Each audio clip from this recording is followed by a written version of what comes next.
Hey there!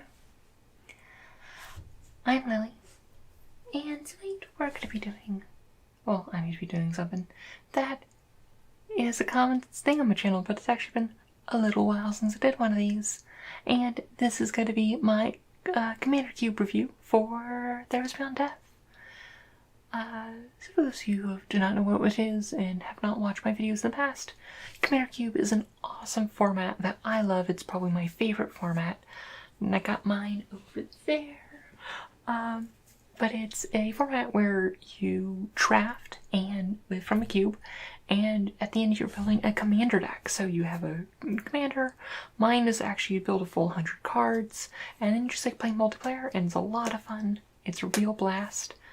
And yeah, I like to talk about it because it's awesome, and more people should play Commander Cube because it's really cool. Also, more people should play Commander Cube with me because it's been a while since I've drafted my cube, and I want to. But yeah. So we're talking about Theros Beyond Death, the newest set to come out, and there's a lot of cool things in there, and there's some interesting things to add into it. It actually isn't great on the commander front, and that is I think partially because it is just Theros has this focus on monocolor, and monocolor commanders aren't great in Commander Cube, just in base thing. And I review these kind of just not taking into account any specific rules or special rules that a cube might do. Like my cube is all your commanders that are 1 or 2 color have partner, and that makes monocolor commanders a bit better. But just because there is this focus on the monocolor commanders, means there weren't quite as many commanders that were really that great for this. But there's still a fair amount of other things within those colors, because, well, monocolor commanders may not be great. Powerful monocolor cards, however, are actually fantastic. Because, I mean, the most decks can play them and whatnot. And I guess I'll mostly talk about my criteria as I go through these, but honestly a lot less restrictions than once in the past. Like no restrictions on like no commanders, no restrictions on, I mean that was the main restriction in the past. I am keeping the restriction though to like not focus on reprints. I am highlighting a few reprints. And let's jump into it. And the first of those reprints is actually in fact the remainder of the temples. We got these originally reprinted in M20, and the allied ones are here. And when it comes to putting lands in your cube, these are actually pretty cheap ones if you want to go like a step above just like gain lands and guild gates. They're only about like $1 to $2 each, so they're not that big of an investment. And even though like, I mean, scrying is good and like it's real solid, and while they're not like top tier lands, it is a bit nicer feeling to know that you're like, oh, actually picking out land that actually does something, and there's a psychological point of like, hey, I'm picking up this land, and it's a rare land, so it's actually better than just picking up a gain land or a tap land. And there's that benefit. Also just being pretty cheap, and having fixing is important in Commander Cube. So, I mean, if you want to pick them up, or pick them up while they're rotating out of standard in a while. The thing is, actually, the awkward thing is the enemy ones will actually rotate while these will stay in. So that'll be an interesting thing when Zendikar Rising comes out. But yeah, so just a point to point out that, like, hey, they're a fair bit cheaper now. And, I mean, they're never that expensive, but just keep in mind. The one that's actually really cheap that used to be quite expensive and could be good for the cube is idyllic Tutor, which is 2 and a white for sorcery. Just it tutors for an enchantment. And I've talked about this in the past, but I'm not a big fan of tutors in EDH, at least like the very efficient ones. Like idyllic Tutor actually isn't a tutor I have a huge problem with because it's 3 mana. It really wants a very specific thing that it's grabbing, and so I don't mind it as much. But I do like tutors in Commander Cube because, let's be honest, you're only playing these decks once or twice, so the problem of having too much consistency isn't really as much of an issue in Commander Cube, and getting to play your cool pieces is really nice. And idyllic Tutor being under $5 right now is actually real solid, considering it was like, what, like 20 or like 15 to 20 before it was reprinted. But yeah, that's mostly due to scarcity because it was a Lorwyn block one. But yeah, no, just the 2 cards that got reprinted. That keep in mind that these are actually very good cards for a Commander Cube. And then I have a few other honorable mentions that are cheap things that aren't fantastic, but just good to keep in mind. First up, we got another Manolith variant in the form of Altar of the Pantheon. It also does some stuff if you have legendary enchantments or gods or demigods, and it also increases your devotion, but at the end of the day, it is another Manolith effect, and these sort of ramp cards that can go into any deck are fantastic. And you really want these, just because ETH, mana is one of the most important metrics to judge how you're doing, like how many resources you have available to you, and mana ramp is really nice, and especially mana ramp that does not have any color identity tied to it, so it can go into any deck. So, yeah, no, I think Ultimate Pantheon, real solid. I mean, granted, at the end of the day, it is essentially a Manolith. But honestly, the 5th Manolith is still real solid. Next up, we have Eat to Extinction. 3 and a black for instant exile target creature or planeswalker. We've seen very many variants on this. Hour of Glory, Vast is Condemned. Actually, I don't think I have Hour of Glory hit walkers though. But essentially, if you are a commander cube that allows planeswalkers as commanders like mine does, you do also want to make sure that there's more ways to get rid of planeswalkers, and especially also even if it's planeswalker heavy, make sure you have planeswalker removal.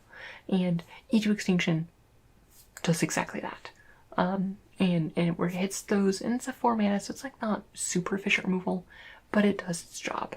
And it has some upside, but not too bad. But it's mostly just a 4 mana, and it's a much cheaper Vraska's Contempt.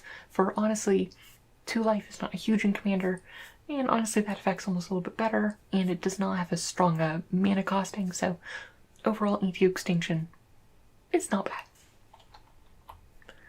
bad. Whirlwind Denial as kind of a budget Flusterstorm effect, which is 2 and a blue for instant for each spell and ability your opponents control, counter it unless its control plays 4.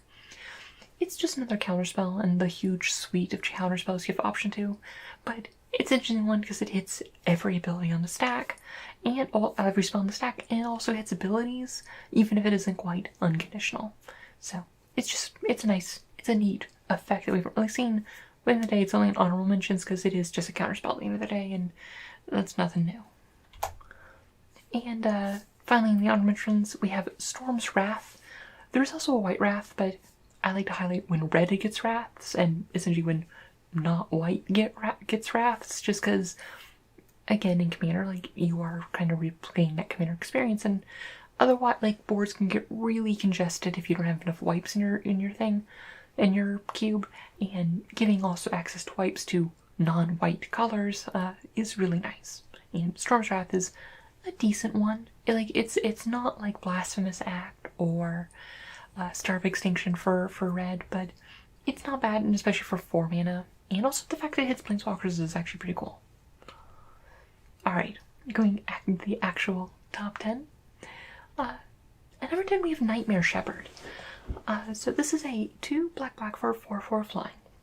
So off the top, I mean, we don't really care about bodies that much in EH, but games of Commander Cube are 1 in the red zone, and having that's like not an insignificant body. Whenever another non-token creature you control dies, you may exile it. If you do, create a token that's a copy of that creature, except it's a 1/1 and a nightmare in addition to its other types. So essentially, it's, in many ways you can kind of think about it, it's either A, it kind of gives your creatures a second go at life, just as small, so you get their abilities after they die once. It's actually real solid board up insurance, and also for, like, if you have any sort of, like, sack control things, it's an interesting kind of way for a doubling death triggers and doubling whatchamacallits. But it's also kind of like a function as like kind of like a Panharmonicon effect where you're getting the ETB effects of creatures and stuff too.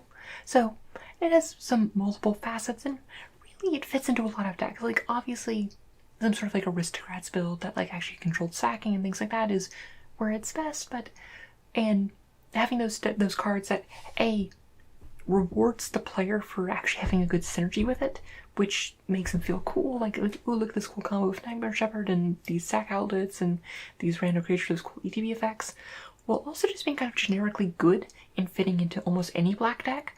And that's a good spot to be in because it gets used a lot, and sometimes it feels like it's actually special and like this perfect piece that goes into the deck.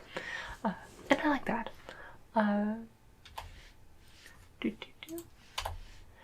Next up we have Nyx Lotus, which is another thing where it is a mana rock that does not tie itself to any color identity, which is really nice.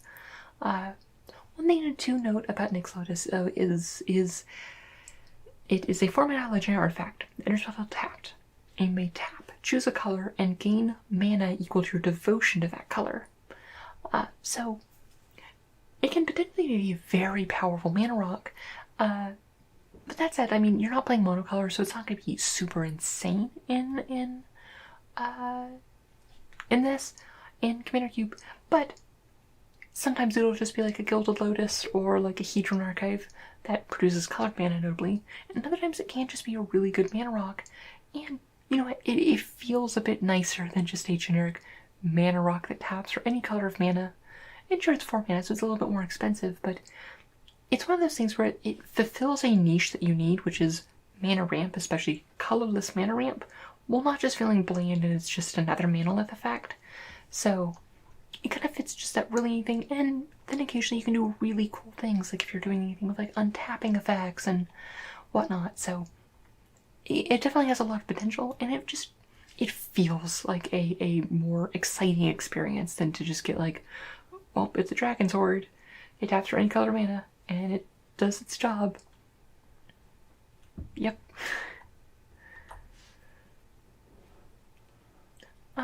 Citizen Champion. So it's 2 and a green for 1/3. And whenever an enchantment enters battlefield under control, put a +1 counter on it, and draw a card. So, Citizen Champion is they're an Enchantress, and really, why are you putting this on there? Enchantresses are nothing new. That is true, but Enchantress is actually one of the, this set is all about Enchantress and enchantments and whatnot, so obviously there's lots of cool toys for it, but Enchantress is a very easy archetype to identify. It's kind of like things where like cards are clearly this is aristocrat's piece. It's very easy to identify, oh, these are cool Enchantress pieces. And having another Enchantress effect is very nice to have it. I highly recommend that. Honestly, even if you're not super supporting enchantments, these sort of cards actually have their place because you can make enchantments work, because you're going to have a fair few of them. So essentially, its main benefit is yeah, there's many others like this. There's like all the Enchantress's Presence and Satyr Enchanter lately and all the million other ones. And having one more is actually very nice because it's really kind of one of those pieces of glue that makes those decks work. Because it really wants to chain these effects together to get lots of card advantage to keep going and going and going. And yeah, and the fact that also it is also its body itself, it's cheap. And honestly, just also cheap monetarily, because some of the Enchantresses are not super cheap. It's monocolor, unlike the more recent one, which the last one Enchantress piece we got, which was Satyr Enchanter. Yeah, so Citizen Enchantment I do very much like. Yeah, there's not much else to say. It's just, it's an Enchantress piece, but even though it's simple, even though it's been done before, it is important to those decks, and oh, you want as many pieces of these to make those decks tick. Alright, next we have the Shadow Spear, which is, barring Embercleave, is one of the best pieces of equipment in years. In terms of this, where it's just 1 mana, equip 2, it gives trample and lifelink. The same, like, kind of the same reasons why you play Lockstone Warhammer, except it's cheaper. And because it's really Lockstone Warhammer, yeah, you get the +3/+0, and sometimes that's better, but the trample and lifelink, that's what you care about. And the fact that you can also pay 1 to remove opponent's hexproof and indestructible is just upside on that. But just overall, like, for making equipment decks work. Good equipment, especially lately, is very far and few between, and a lot of the very good equipment is kind of pricey on the IRL front when you're looking at the swords and batter skulls and whatnot. And Shadow Spirit is a great piece of that. And really, for example, in Lifelink, it's one of those things where it's like, you know what, life gain decks don't hate this, because giving Lifelink games decks your guys, any sort of creature-based aggro likes the ability to add trample under things and lifelink to help with the race. And the upside of also dealing with hexproof and indestructible creatures is just gravy on top of that. And again, it's a very powerful card that is colorless, which is fantastic for these sort of things, because obviously you don't want everything to be artifacts, but you do want to make sure that cards can go into the most decks possible. And as long as your deck has a decent amount of creatures, it doesn't mind having the Shadow Spear. And then that being that also that bonus for specifically things like equipment and Voltron decks that really like the Shadow Spear. Alright, going back to the Enchantress side of things, we got Calyx, Destiny's Hand, which is 2 green and a white for a 4 loyalty planeswalker. The +1 impulses for enchantments, so look at that up for you may reveal an enchantment card. -3 is turns any enchantment you have on the board into an O-ring or Banishing Light. No, not those two. It's creature enchantment. It is creature enchantments, but it's like an O-ring for those two. There's a word for it, but I don't remember which one it's called. And number 7 is a not refurbish, not... There's a card that returns all enchantments from your graveyard to the battlefield, and that's what it does.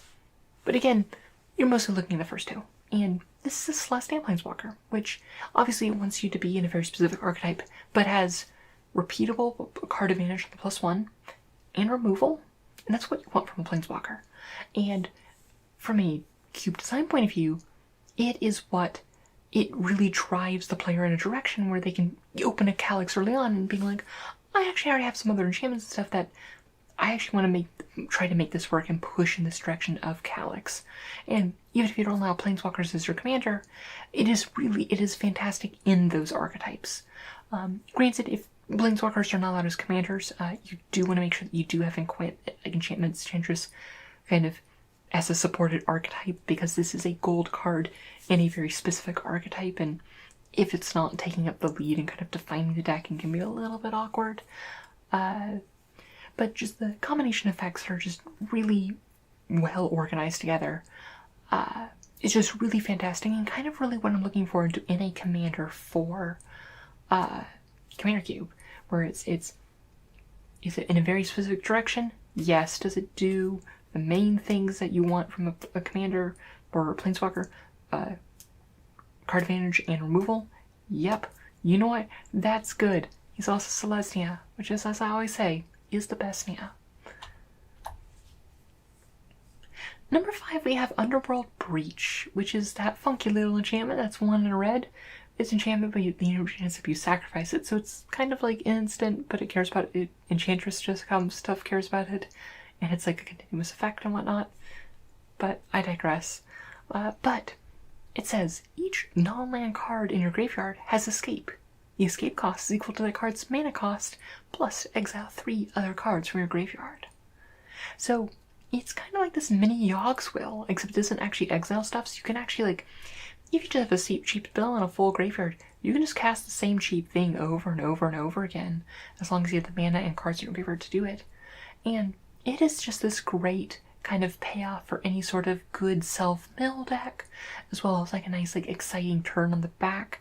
I mean, at bare minimum, it is a bad kind of regrowth for red, which is like, oh, it's a regrowth, fix it. You also have to cast it that turn, and you have to exile cards. And that's like the worst case scenario. And best case scenario, it is really something that allows you to kind of storm off and do some really cool effects. And yeah, no, Underworld Breach I think is actually fantastic. It's just kind of one of those things where it's one of those cards which doesn't necessarily neatly fit into a specific deck. Like, obviously some sort of like Grixis Graveyard thing, or like Doohickey, it's like makes the most sense. But it doesn't actually limit itself to any deck, and it's one of those cards that your someone opens the back and be like, can I actually use this? How can I make this be cool? How can this fit into my strategy? And it is one of those things where it's trying to make this work on the fly, which is one of the fantastic things I love about Commander Cube.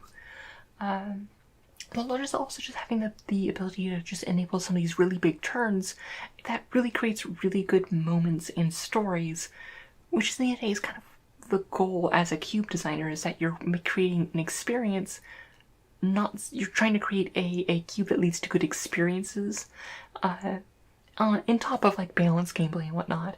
But things with like balance for Commander Cube is that balance is actually a lot looser for things where it's like multiplayer is naturally self-balancing, where really you should be focusing on the experience. And this is one of those cards which can lead to these really big, cool, flashing turns that can really add to that experience.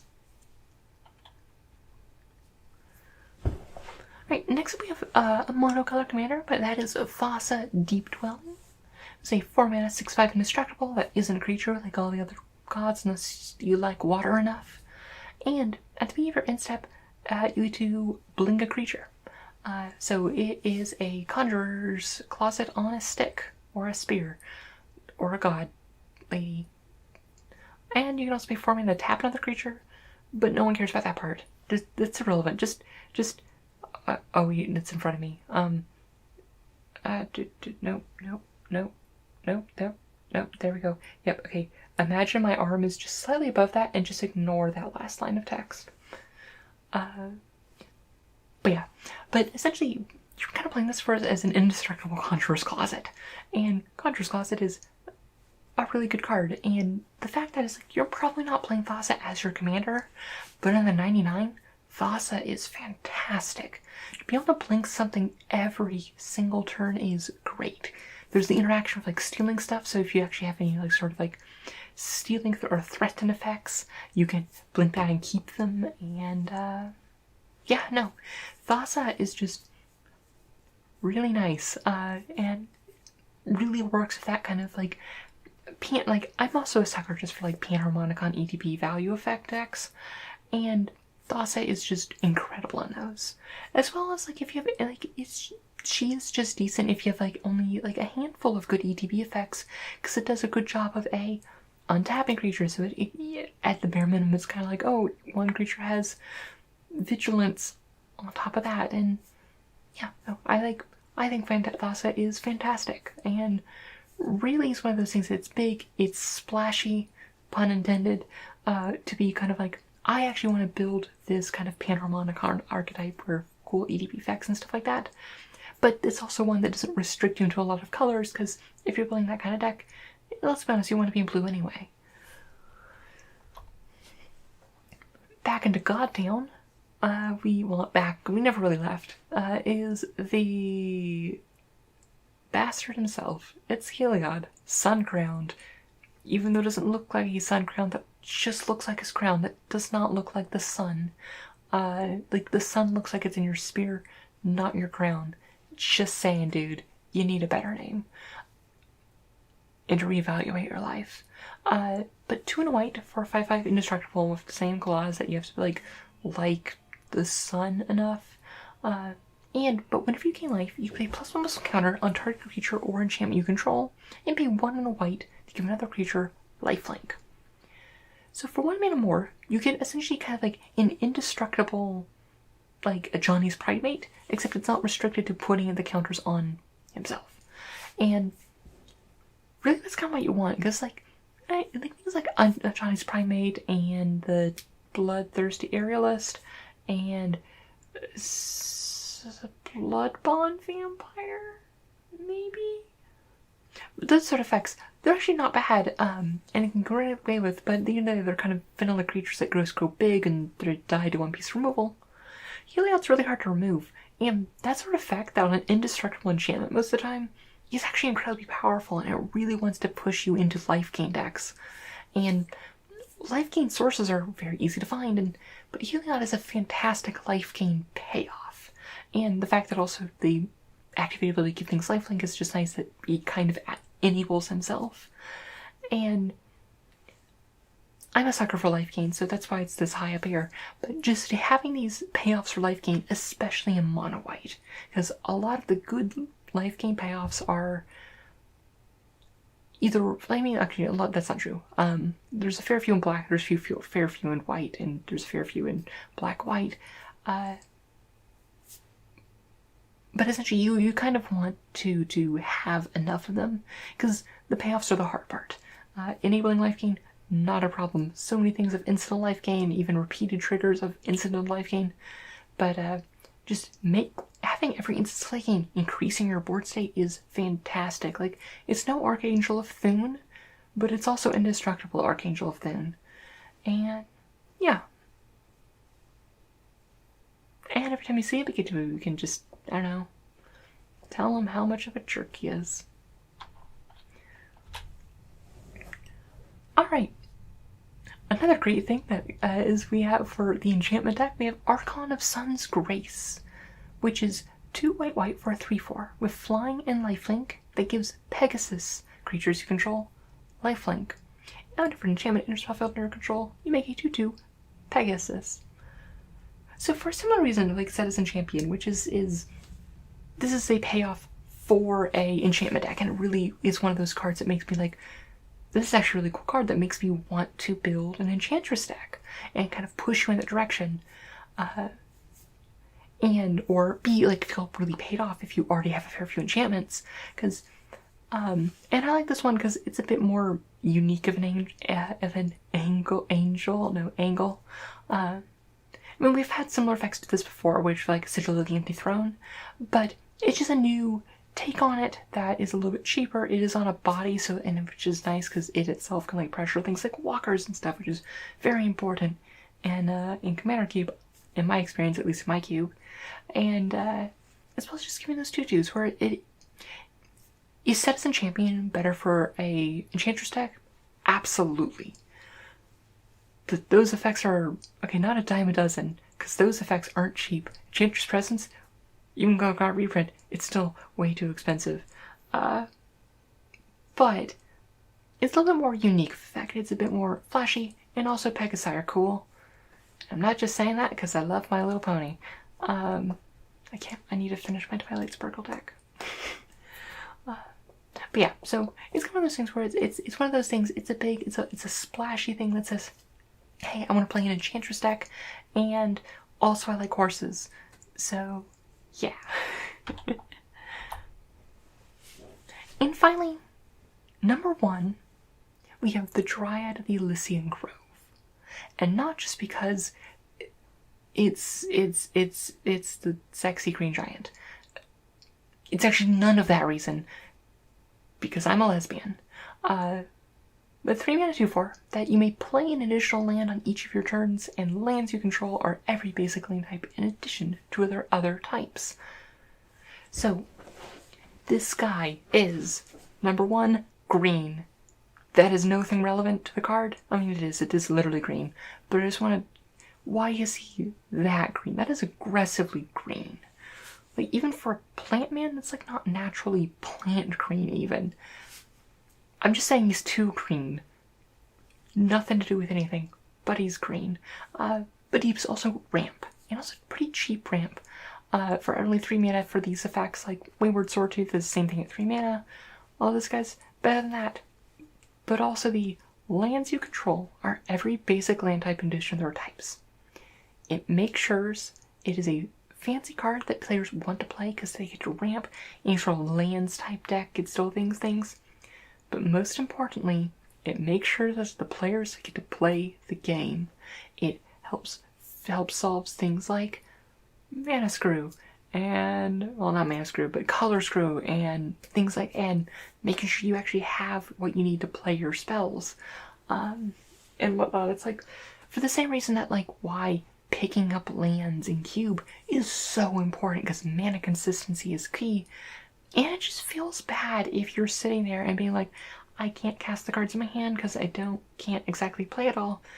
And also in Commander Cube, you're often playing 3, 4, 5 color decks just to fit everything in there. And things like Dryad help fantastically. And it's really not that exciting of a play. But because like a lot of these, well, I should say, a lot of these effects aren't that exciting where it's just like, oh look, it's color fixing. Like even things like I mean, okay, Chromatic Lantern is a bad example because I will first pick Chromatic Lantern any day. Not any day, there are many things to take over Chromatic Lantern, notably Panharmonicon, Aetherflux Reservoir, and Tristani, both of them, in New Amara, sorry old Amara, I would take Chromatic Lantern over New Amara. Yargle I would take over that. Okay, there's a lot of cards I'll take over Chromatic Lantern, but it's pretty high up there. But that's because I value these sort of effects where it's like my lands tap for anything. There's also just the benefit of like the mental like overhead of I don't have to think about what lands I'm tapping because guess what? They all tap for everything, and that's nice. And yeah, no, and just like overall, it was one of those things where it's like it is everything you want to do to smooth out your mana base, and that's good. And maybe that's because I'm a green player and love some ramp and some mana consistency. And also every time I get to play it, you get to make jokes about sexy green giant. What's not to love? He is uncomfortably naked in this picture, and I don't know how I feel about that, besides uncomfortable. I'm getting derailed now, but that's my 10. So that's like my top 10, and honestly the order is negotiable. It's not really set in stone or anything, but generally those are like my top 10 from the set. And I will say that while there are some good things in the set, there wasn't really anything that was like, this is super unique. It was like a lot of like, okay, here's like some repeats of effects that honestly I don't mind having repeats of these effects, but none of them were particularly like, yeah, this is really cool. Like, if you look at like a lot of the other multicolored legends, it's like Atemsis is fine, Kunornos doesn't really do anything, Ashiok is just generic Dimir stuff, and like, I mean like, new